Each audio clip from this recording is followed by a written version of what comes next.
Shubor nakaslem jong unongsan Hima.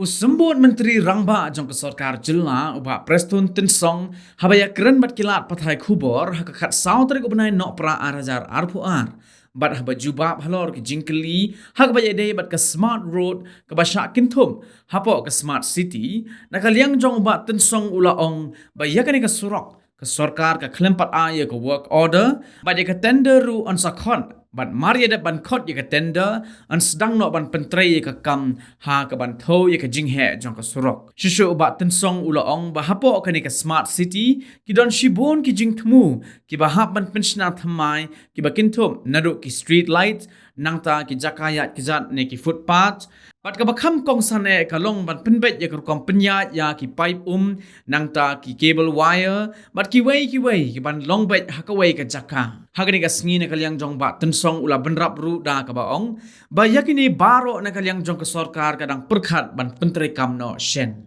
kata keempat I work order namanya kata ru kidang yak le tender mantaka tender process is almost in the final stage.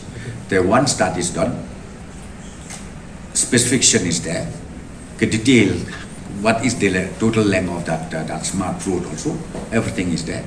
The kata very soon you will be able to know once the work order is issued, once the work is allotted. Namar wakumogi mantaka the tender process is still on till the tender committee sits to select who qualify, who does not qualify. Malok surok kita kismai project ki badai juga smart city. Babun, tama ko mo pi.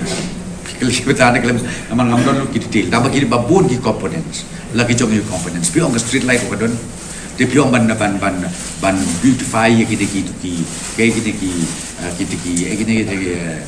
footpath.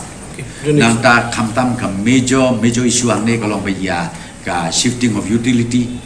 Hagwa ki kwa ban le hakatalang ti ban long bed si jaka la pi ong ya ka pipe ne ki pipe jongka MCL ne ki borok long kata ka di design joki bakin bu bed ki wei dok man long bed silai pi ong ki cable ne pi ong borok kata ka di ka design na di komponen jong ka smart city Ini project dan proses sih mata. Hoi